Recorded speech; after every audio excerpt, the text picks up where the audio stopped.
Salve, salve, aluna e aluno. Quem é que está aqui na área? Professor Aprígio, tio Aprígio, fazendo aquela perguntinha básica, fofinha. Tem aluno aí? Eu espero que sim. Vou pedir para a produção abrir essa imagem, só para a gente reforçar quem é que está aqui na área. Por favor, produção, já deixa aí aberto para a gente poder justamente já falar já no nosso próximo slide, que é tipos de reproduções vegetais. Peço até desculpa a vocês pelo não cuidado aí, pela falta de atenção aí na nossa concordância. Mas é até bom porque a gente pode justamente fazer esse momento aqui de discussão da nossa língua portuguesa, que a gente tem que ter tanto respeito e tanto amor. Mas vamos lá, o que interessa, que é o nosso objetivo. Abre novamente essa imagem aí, produção. Compreender que a reprodução, né, ela tem das plantas, né, no geral, pode ser sexuada, ou seja, com a troca de material genético, ou sem a troca desse material genético, tá? Ou seja, um único indivíduo vai gerar clones. Formas diferentes pela qual as plantas se multiplicam e deixam descendentes. Porque, gente, o objetivo da reprodução é isso. É você perpetuar a sua existência, passar seu material genético para os seus descendentes. Nas plantas, assim como nos animais, o resultado final da reprodução é a constituição de uma determinada espécie. Ou melhor, a continuação de uma determinada espécie. Volta aqui comigo, por favor, produção. Então, na prática é isso. A reprodução tem o objetivo de quê? De perpetuar a existência da espécie. Através do quê? Da passagem do seu material genético. É como se você tivesse o desejo da eternidade. E esse desejo da eternidade, ele se cristaliza, ele se materializa a partir dessa configuração aí, da reprodução. Dito tudo isso, vamos já para o nosso próximo slide. Já vou pedir para a produção justamente fazer o quê? Abrir essa imagem. Por favor, produção. Isso, perfeito. Então, estruturas reprodutivas. Então, quando a gente fala, gente, de estruturas reprodutivas que são microscópicas e macroscópicas, dentro do reino vegetal, dentro dos grupos vegetais, a gente vai ter vamos dizer, esses dois grandes pilares, os criptógamos e os fanerógamas.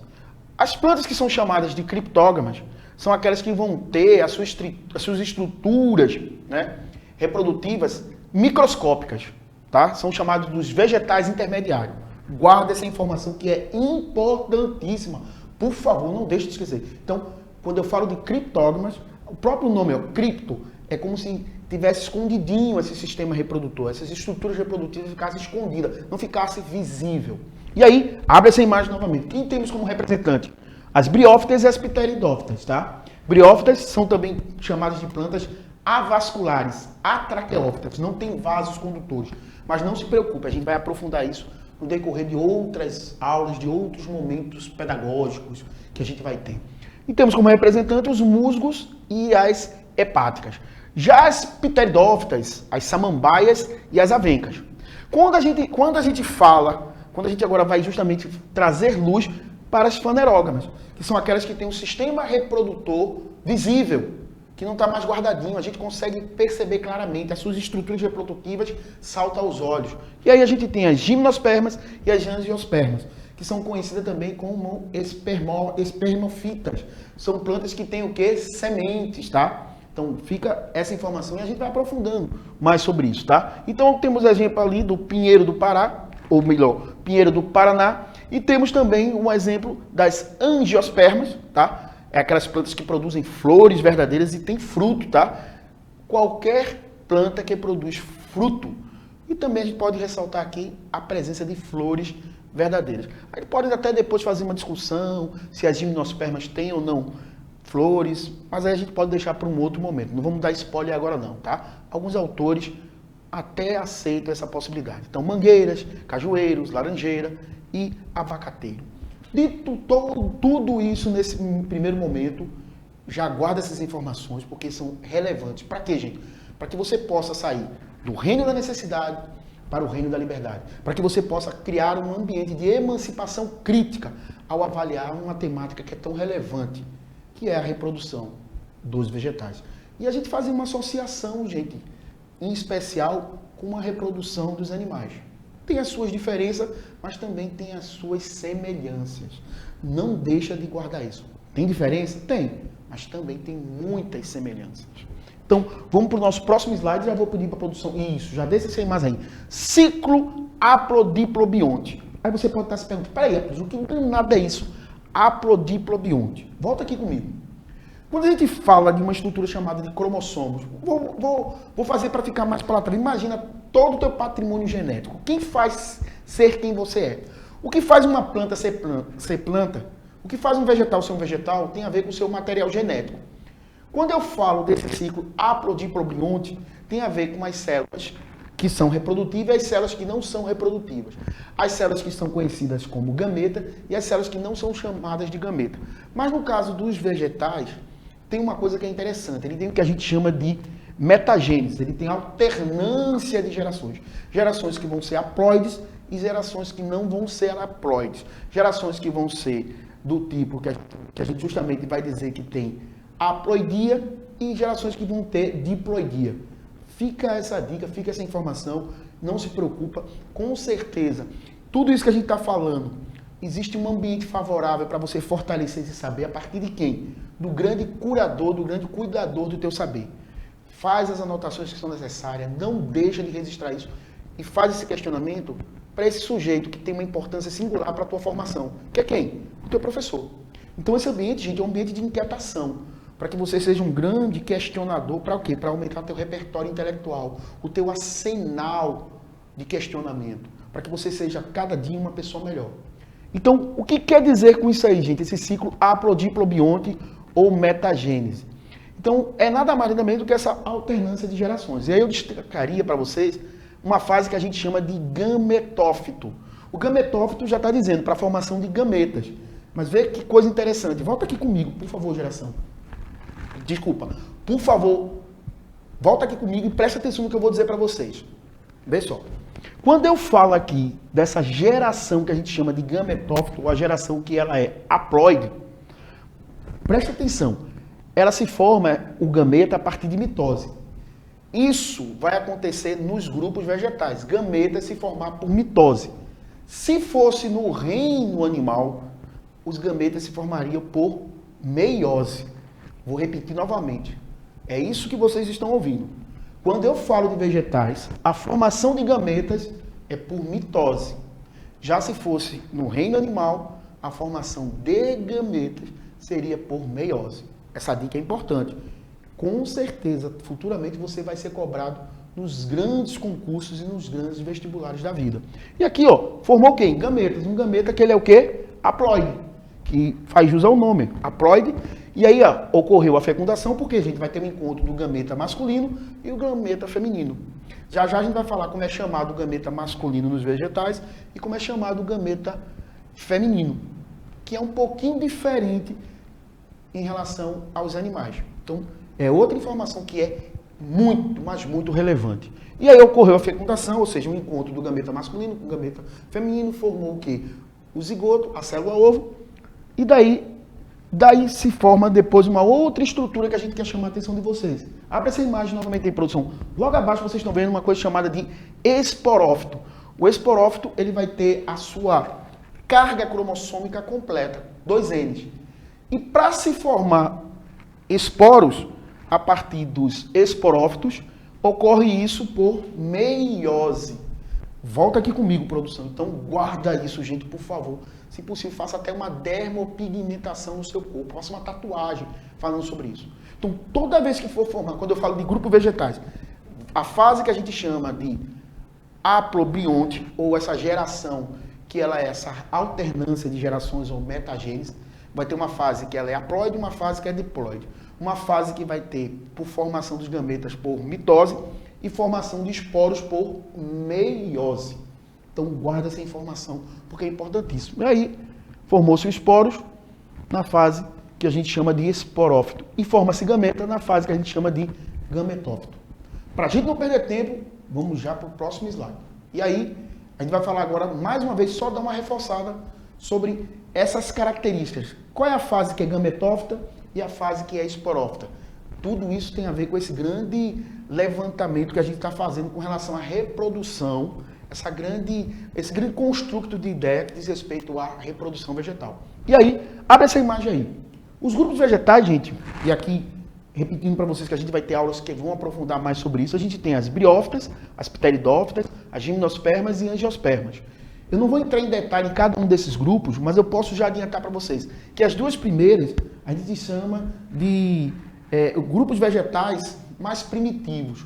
Ou vamos dizer assim, os primeiros grupos vegetais. A partir de gimnosperma e angiospermas, já vai ocorrer algumas evoluções que vão garantir, vai ser um grande garantidor para esses indivíduos, né, para esses grupos vegetais terem a dominação que tem hoje. Principalmente quando a gente fala das angiospermas, tá? E aí, lembra-se da fase esporofítica, que é uma fase que ela é diploide, e tem a fase gametofítica, que ela é haploide. Então, a fase esporofítica forma-se o quê? Esporos, por meiose. E na fase gametofítica, forma gametas por mitose. Então, a gente só está reforçando isso aí. Então, nas briófitas, ou no caso, na briófita, se forma... Qual é a fase que é duradoura? É a fase chamada de gametofítica. Ou seja, a forma que tem por papel formar o quê? Os gametas. E a fase esporofítica é a fase mais curtinha. Nos demais grupos vegetais, pteridófitas, gimnosperma e angiosperma, a fase duradoura é a fase chamada de esporofítica. Essa é outra informação importantíssima quando se fala no quesito de reprodução. E aí, para a gente mais uma vez ganhar tempo, porque é importante a gente metabolizar todas essas informações de forma inteligível, para que você tenha esse senso crítico, esse senso reflexivo relevante com relação a essa informação. Vamos para o nosso próximo slide, porque eu acho que ele vai ser muito importante. E aí, a gente vai falar justamente, claro, da reprodução. Lembra que a gente falou lá no comecinho que a reprodução pode se dar de forma sexuada? E quando a gente fala de reprodução sexuada, volta aqui comigo, só dando mais uma vez um reforcinho, é aquela que vai ter troca de material genético. Alguns autores até dizem, troca de gametas. Mas a gente vai deixar aqui claro, a gente vai ter como grande balizador essa ideia, a troca de material genético, onde vai ter variabilidade genética. Vai ter mais gasto de energia? Vai. Mas vai também ter grandes vantagens. Uma delas é o quê? A troca de material genético. E aqui, um bom exemplo disso aí, volta aí, abre essa imagem, a gente vai ter a reprodução sexuada das plantas, onde vai ter lá o gameta masculino e o gameta feminino. Eu já vou adiantar. Como é que é chamado o gameta masculino nas plantas? Chamado de anterozoides, tá? E eles são nadantes, gente. Eles nadam, tá? Em outras aulas a gente vai aprofundar. Por que o anterozoide? Nas plantas que a gente chama de intermediário, as plantas inferiores, ou as plantas mais primitivas, como os briófitas e pteridófitas, há uma dependência gigantesca, tá? Com relação à água. Eles dependem muito da água para poder justamente ocorrer o processo reprodutivo. Porque esses anterozoides, eles vão ser transportados pela água, por uma espécie de orvalho. Mas fica essa dica porque a gente vai, com certeza, futuramente a gente vai ter outros encontros. Dúvida? Lembra-se que você tem um cuidador do teu conhecimento, que é quem? Teu professor. Porque esse ambiente, gente, é justamente para isso. Para que você seja um grande investigador. Hoje a gente tem várias ferramentas, a gente tem o YouTuber para poder promover isso, mas a gente também tem outras ferramentas que a gente pode usar como um grande ambiente de consulta. Um desses é teu professor. Não deixem de fazer isso. E aí, a gente tem o gameta feminino, que é chamado de quê, gente? Osfera, tá? Lembra-se, nos animais, o gameta masculino é chamado de espermatozoide. Já o gameta feminino é chamado de quê, gente? É chamado de óvulo, ou ovócito primário. Já quando a gente fala dos vegetais, o gameta masculino, anterozoide. O gameta feminino, osfera. E aqui, abre essa imagem para que eles possam ver, gente. Dá uma olhadinha nessa imagem aí, vê como eles se apresentam, vê como eles são dispostos. Guarda essas informações, se for necessário, até printa. E aqui, houve um encontro, ocorreu a fertilização, formou o zigoto, que vai formar o embrião. E aí eu vou trazer mais algumas imagens para que vocês possam visualizar isso com mais detalhes. Por favor, produção, volta aqui comigo. Já quando eu falo, e aí eu não poderia deixar de falar desse gameta masculino representado aí, ou melhor, uma estrutura que vai servir de um transporte eficiente que não vai mais precisar da água, principalmente das plantas superiores, gimnosperma e angiosperma, que são o quê? O chamado grão de pólen. Vou pedir para a produção abrir essa imagem e eu queria que você visualizasse aí, o grão de pólen sendo liberado, tá? A partir do que? Esse grão de pólen? A partir lá das anteras, tá? Está sendo liberado esse grão de pólen. Esse grão de pólen ele vai chegar até o que a gente chama no estigma da parte feminina, que vai formar um tubo polínico. Esse tubo polínico vai permitir com que ele tenha um encontro com um gameta feminino, que a gente conhece como osfera. Daí, vocês sabem, vai ter todo aquele processo de formação do embrião. Esse embrião vai ser protegido por uma semente. Então, esse esquema aí está justamente retratando isso. Eu quero chamar a atenção dessa estrutura, gente. Volta aqui comigo. Estrutura essa, gente, de alta tecnologia biológica. Uma nanoestrutura biológica que permite com que haja uma maior eficiência e não haja mais a dependência. Ocorre aqui uma independência do que? Da água para se reproduzir nas plantas chamadas de gimnospermas e angiospermas. Informação valiosíssima. E aí, já vou pedir para a produção já abrir a próxima imagem, que é mais uma vez só para que vocês visualizem esse esquema que a gente acabou de manifestar. E aí, eu não poderia também deixar de falar aqui, de forma, claro, incipiente, superficial, sobre a reprodução assexuada em plantas, que aqui no caso eu usei como exemplo, as plantas superiores, tá? Volta aqui comigo, por favor, produção. E aí, a gente tem a alpaquia, que é essa que vocês estão vendo logo aí. A gente também tem a estaquia, a gente tem a enxertia e a mergulha. Esses tipos de técnicas permitem que a planta se reproduzam de forma o quê? Assexuadamente. Por quê, gente? Elas vão formar clones, vai ter o crescimento do tecido vegetal a partir dessas técnicas, que fazem justamente jus a um ambiente que vai ser muito mais rápido, muito mais fácil essa reprodução, porque não vai ter troca de material genético, consequentemente não vai gerar variabilidade genética, mas tem suas vantagens com relação a esse tipo de técnica, esse tipo de reprodução. Então, se quer saber um pouquinho mais, aprofunda, porque é um tema, gente, extremamente interessante e muito, mas muito relevante. Mas lembre-se que esses descendentes serão clones dos seus pais, ou daqueles que vão ceder, que vão doar o tecido vegetal. E aí eu já vou pedir para a produção, já ir para aquele momento que é um momento relevante demais, que é o quê? Você precisa saber. Por favor, produção, já abre a imagem aí, já faz com que essa imagem abra, fazendo esse questionamento que eu acho que é muito, mas muito relevante. Plantas carnívoras fazem fotossíntese? E aí eu estendo essa pergunta para a produção, eu estendo essa pergunta aqui para minha amiga Bárbara, eu estendo essa pergunta aí para você, aluno, para você, aluna, para o papai, para a mamãe, para a vovó, para a titia, para o cachorro, para o papagaio, para o periquito, para todo mundo. Mas o que eu quero é que você pense um pouquinho antes da gente dar a resposta. As plantas carnívoras, elas estão aí, ó, comendo inseto, comendo pequenos vertebrados.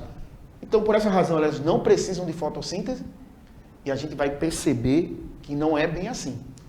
E aí, deixando claro que sim, elas precisam fazer fotossíntese. E por que isso, Aprígio? Elas praticam a fotossíntese como sua principal fonte de alimentação, gente. Porém, todavia, contudo, entretanto, por viver em solos pobres em nutrientes, gente, complementam sua alimentação. Como, gente? A partir do quê? Desse processo aí de predação, pegando pequenos insetos e pequenos vertebrados. Mas, repito, se alguém disser para você que planta carnívora não faz fotossíntese, rejeite.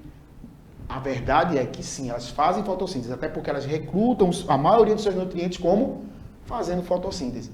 E complementam a reposição de alguns nutrientes, como nitrogênio, fósforo e outras coisas mais que você possa imaginar no quesito de nutrição a partir dessa dieta feita a partir dessa captura desses pequenos vertebrados e até alguns invertebrados, né? Na grande maioria, melhor, vou reformular minha afirmação. Alguns vertebrados e na grande maioria vertebrados, principalmente o que? Artrópodas. Nesse grupo, trago como referência os insetos. E aí, por favor, produção, já abre a próxima imagem, que é as nossas referências bibliográficas, para que esse aluno possa justamente visualizar isso. Perfeito. Já vou pedir para a produção justamente... Perfeito. Volta aqui comigo, por favor, produção. E eu já gostaria aqui de registrar com letras garrafais, mais uma vez, gente. Toda mobilização de energia tem um propósito. Que é quem, gente? Você é aluna e você é aluno. Já gostaria de registrar mesmo com letras garrafais. Muito obrigado pela atenção. Claro, agradecer a produção, agradecer a Bárbara e agradecer a todos que fazem isso aqui se tornar realidade. Por quê, gente? Nós não viemos aqui para construir muros, mas sim para construir pontes. Abre essa imagem aí, por favor, produção. E eu já deixo aqui meu recado mais uma vez. Fui! Até a próxima aula.